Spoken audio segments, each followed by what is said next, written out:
आज हमारे साथ एक ऐसी शख्सियत जुड़ने वाली है द इंटरव्यू इस खास सीरीज के अंदर जिनके बारे में मैं अगर ना भी बोलूं तब भी काम चल जाएगा। वो क्योंकि वो भारत की आत्मा से जुड़ी हुई है। भारत की आत्मा कहने का मतलब है कि खेती बाड़ी, एग्रीकल्चर। एग्रीकल्चर का मतलब आज के युग के हिसाब से एग्रीकल्चर टेक्नोलॉजीज। तो आज हमारे साथ ऑर्गियो और कमोडिटीज के डायरेक्टर सुनील कौल सर हमारे साथ जुड़ रहे हैं। उनसे हम इस इंटरव्यू की खास चर्चा को शुरू कर रहे हैं। ये कनेक्शन कुछ 2010 का था। इसमें द रीजन हमारा इसके साथ एसोसिएशन हुआ कि इंडिया में मैं और हमारे partner Mayank Dhanuka we were planning to हमें कुछ यहाँ पे सेटअप करना था रिलेटेड टू जो सर्विसेज से कुछ लिंक रहा है। तो हमने यहाँ पे जो रिसर्च शुरू की 2009-10 के अराउंड, तो एक सेक्टर था जो उस टाइम काफी फ्रैगमेंटेड था और उसमें फाइनेंसिंग काफी कम थी। और वाइल गवर्नमेंट का फोकस था, प्राइवेट सेक्टर का उसमें ज्यादा इन्वॉल्वमेंट था नहीं। हमें लगा कि अगर इस एरिया से अगर हम जुड़ पाए तो उसमें हम एक पैन इंडिया कंपनी एक सेटअप कर सकते हैं, जिसमें वो फार्मर्स को, ट्रेडर्स को, लार्ज कॉर्पोरेट्स को एक प्रोक्योरमेंट की सुविधा दे सकते हैं, वेयर हाउसिंग की और फाइनेंसिंग की सुविधा दे सकते हैं। तो इस एरिया कुछ देखते हुए फिर हमने 2010 में हम दोनों ने डिसाइड किया कि यहाँ पे हम सबसे ज्यादा वैल्यू ऐड कर पाएंगे। उसमें हम चाहते थे कि ऑब्वियसली उस टाइम हमारी एस्पिरेशन थी कि इंडिया के सबसे नंबर 1 प्लेयर हम बन पाए, जिसमें वेयर हाउसिंग साइड पे, फाइनेंसिंग एंड प्रोक्योरमेंट साइड पे हम अव्वल नंबर पर रहे यहाँ पे। तो उसी एस्पिरेशन से हमने उस 2010 में शुरू किया था। जो सर्विसेज हम सोच रहे हैं प्रोवाइड करने के लिए, उससे जो हमारे काउंटर पार्टी रहेंगे, जैसे फार्मर, ट्रेडर्स, कॉर्पोरेट्स रहेंगे या बैंक्स भी रहेंगे या वेयर हाउस ओनर, उनका फायदा होगा अगर उस सर्विसेज को हम ज्वाइन कर पाए, वेदर टेक्नोलॉजी के थ्रू या उसको हम कंसोलिडेट कर पाए। हमारा फायदा स्केल पे तभी हो पाएगा। अगर आप हमारे वेयर हाउसिंग कैपेबिलिटी को अगर आप देखें अभी तो हम अभी 9,000 करोड़ का स्टॉक हम गवर्नमेंट के लिए हैंडल कर रहे हैं। हमने ये लगभग आपका 5% रफली आपका पीडीएस स्टॉक है, और अभी हमारा गवर्नमेंट के साथ एसोसिएशन, होपफुली हमारी सर्विसेज उनके लिए लाभदायक रहे। हम वहाँ पे एसोसिएशन अभी बढ़ा ही रहे हैं। तो over a period of time हमारा जो कंसंट्रेशन रहेगा वो गवर्नमेंट सर्विसेज की तरफ भी है। दूसरी तरफ हमने ट्रेड फाइनेंस शुरू किया था, which was suppose to be कि अगर अभी आप किसी भी ट्रेडर को देखें अगर डिम्पी जी भी खरीदना चाहें, अभी अगर आप सोचें कि मेरे को 2000 टन वीट खरीदना है, आप ये भी नहीं सोच पाएंगे कि आपको शुरू कहाँ से करना है। आप कहाँ से 2000 टन वीट खरीदेंगे, आप उसको कहाँ पे रखेंगे और आप कैसे उसको फंड करेंगे। आपको वो सहूलियत नहीं है कि आप कोई बटन प्रेस करके चीजें कर सकते हैं, या आपके पास कोई फोन नंबर नहीं है कि आप सुनूर को कॉल करके कह दें कि सुनूर मैं ये करना चाहता हूँ और 3 महीने के बाद आप बेच दें मेले। तो 2010 में था नहीं। तो हमने सोचा कि ये चीजें अगर हम ऑल इंडिया प्रोवाइड कर पाए, एमसीएक्स देख लीजिए, वहां पे गोल्ड, आप कोई भी न्यूज़पेपर उठा लीजिए, आप बिजनेस स्टैंडर्ड, इकोनॉमिक टाइम्स, 90% उसमें 80-90% न्यूज जो रहती है वो गोल्ड, सिल्वर, कॉपर, प्लैटिनम की रहती है। Agri still not very well covered. तो आई थिंक हमारा एस्पिरेशन था कि agri should be on the landscape. उसको एक इन्वेस्टेबल प्रोडक्ट बना लें ताकि हमारे जो फ्रेंड्स एंड फैमिली है वो उसके उतार चढ़ाव, उसकी फाइनेंसिंग में इन्वेस्ट कर पाए, and it should become a tradeable and investable product. तो 10 साल में we have focused on scale. 10 साल में वी हैव हमने मेक श्योर किया कि हम इसमें काफी पार्टनर्स जोड़ पाए, और ओवरऑल इसको थोड़ा व्हाइट कॉलर सर्विसेज की तरह देखें, और वैल्यू एड जो हमारे कस्टमर्स के लिए है उनको लगे कि कुछ फर्क पड़ा है। तो 10 सालों में ये हुआ है। आगे के 10 सालों में व्हाट वी सी इज कि ये एक कैपिटल मार्केट इंस्ट्रूमेंट बन जाएगा। आई स्ट्रांगली बिलीव कि ये एग्री कमोडिटीज, आप 10 साल के बाद कह सकते हैं कि जैसे आप सिल्वर एंड गोल्ड में आप अभी डाल रहे हैं, आप उसकी फाइनेंसिंग कर रहे हैं, तो gold financing is very easy today. आप बैंक के पास जा सकते हैं, आप एनबीएफसी के पास जा सकते हैं, आप मुथूट, किसी के पास भी जा सकते हैं।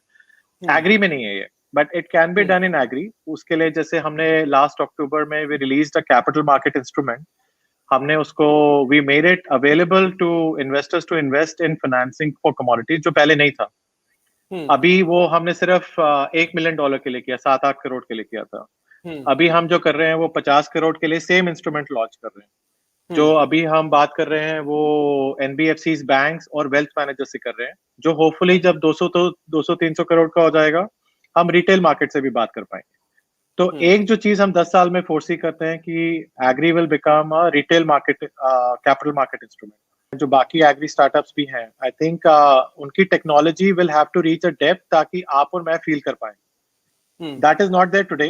द मार्केट पेनिट्रेशन, जो उसको मार्केटिंग एक्सपेंडिचर जो which has to back it up, वो मिसिंग है। I think that is not there. इसका पोटेंशियल जो आपकी स्क्रीन पे, that is exactly right. It's $100 billion potential जो अभी टच भी नहीं हुआ है। वेयर हाउसिंग में अभी कितना और काम होना बाकी है, आप कहां पे खड़े हो? दूसरा, एनसीडीएक्स जो नहीं कर पाया वो आप कैसे करोगे? क्योंकि एनसीडीएक्स की मैं अचीवमेंट नहीं मानता, वो आप कितना आप आसानी से कर लोगे उसको, आप जो अभी आप बता रहे हो आप? सो डिबिशी वेयर हाउसिंग में there are couple of things. एक तो है कि देर इज स्टिल अभी एक कैपेसिटी गैप है कुछ 30 से 40 मिलियन मेट्रिक टन्स का, जो कंस्ट्रक्शन होनी है। आई थिंक देयर गवर्नमेंट अलग अलग टेंडर्स, अलग अलग पार्टनरशिप्स के साथ, whether build operate transfer, PPP, PG, बहुत सारी स्कीम्स के साथ, they are trying to make sure कि द गैप इज फुलफिल्ड। तो I think that is one direction that is helping India की सप्लाई चेन को लेके। Second, in terms of the way agriculture economy जिस तरह से चल रही है, उस सेंस में the WDRA and SEBI are going to play a big role. जब भी आप कह रहे हैं कि वेयर हाउसिंग में ये इश्यूज हुए हैं,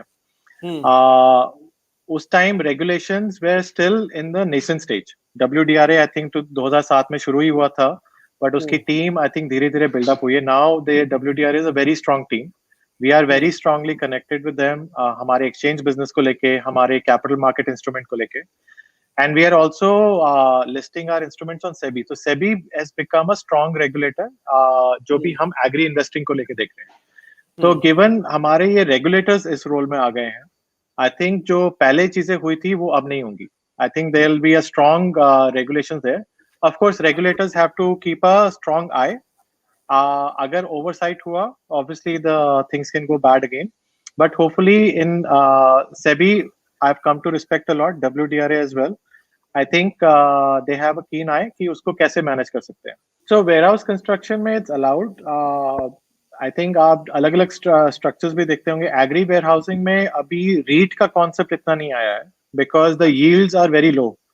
अगर आप देखेंगे, there are couple of companies form large scale में, in fact couple of private equity firms are also there, जिन्होंने वेयर हाउस एसेट्स को खरीद के उसको रीट्स में कन्वर्ट कर दिया।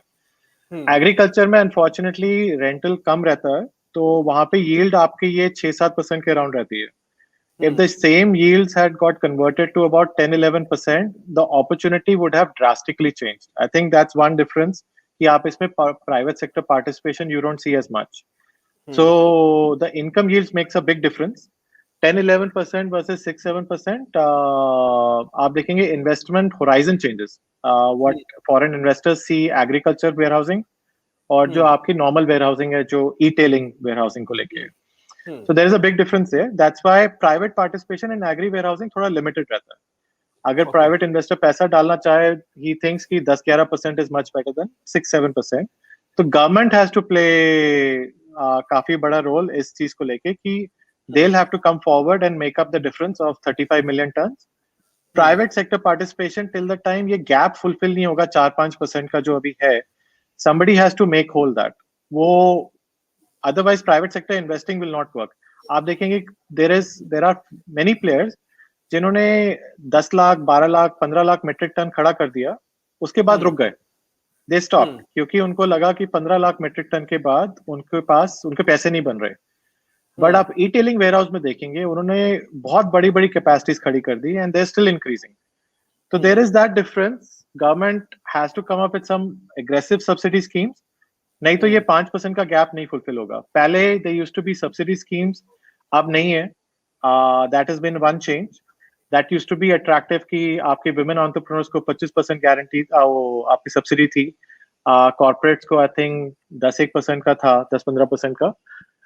वो सारा अब आई थिंक थोड़ा मिनिमाइज हो गया और काफी हद तक चला गया। There are two types of investors, जिनको एक है जिनको एग्रीकल्चर थोड़ा समझ आता है, एंड दे नो कि प्राइस फ्लक्चुएशन कैसे रहेगा, and they are willing to trade, जिसमें they can win and they can lose money, where we are helpful to them. And मैं दूसरे टाइप के इन्वेस्टर्स पे भी आता हूँ, where we are helpful to them is कि अभी जो हमारा इलेक्ट्रॉनिक ऑक्शन प्लेटफॉर्म है, आप घर बैठे उस पर कमोडिटी खरीद सकते हैं, and at the right time घर बैठे उसको कमोडिटी को बेच सकते हैं। जो भी उसका डिफरेंस आएगा, द टाइटल विल बी आपका रहेगा, and the difference will be credited to your account. Obviously, the loss will also be credited to your account. So that is one type of investor. मतलब ये आप ये कह रहे हैं, ये वर्चुअल होगा, ये वर्चुअल होगा, ना फिजिकल कुछ नहीं होगा। करेक्ट, वर्चुअल होना चाहिए। जिस तरह से आप स्टॉक ट्रेडिंग कर रहे हैं, उसी तरह से आपको commodity trading should happen the same way, and this is what our auction platform offers you. ठीक है। दूसरा आपके पास ऑप्शन है, जैसे अगर somebody who doesn't understand commodity, उसको कोरिएंडर, मस्टर्ड और वीट से कोई लेना देना नहीं, he says कि मेरे को 10% का कूपन चाहिए हर साल।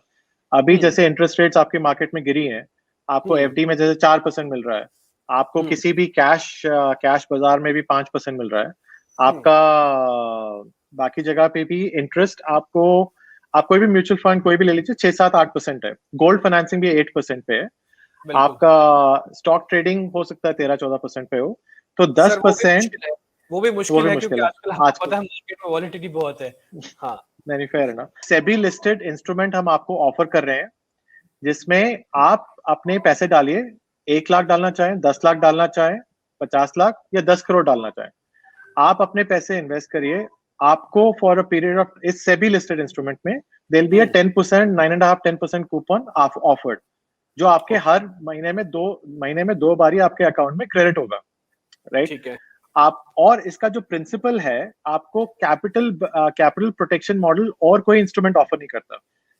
This PTC, pass through certificate instrument is such, जो आपको कैपिटल प्रोटेक्शन ऑफर करता है। आपके for this particular investing you will have commodity sitting in a WDRA accredited warehouse। तो ये आपका बेसिकली गोल्ड हो गया जो एक लॉकर में बैठा है। So for 2 types of investors, there are 2 types of coupons you can make, and there are risks which are very different. Agri trading mein you can make higher money, but you can lose as well.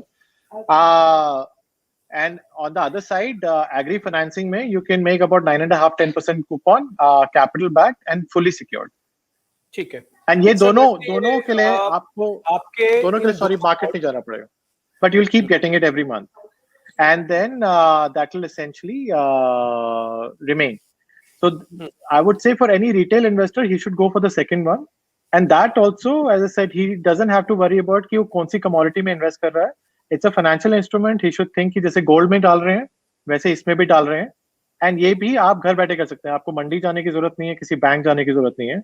This security will be available online. WDRA की central repositories हैं. जैसे आपका stock trading होता है, आपके पास एक DPID, demat ID रहते हैं, वैसे ही CCRL रहता है, central repository. All this investing is done digitally, and जो कमोडिटी आपको असाइन होती है, that is also assign digitally to you, and which can be sold digitally. So all the payments investing will, government has made sure through WDRA that all this will be done in a digital manner, in a fully secured manner.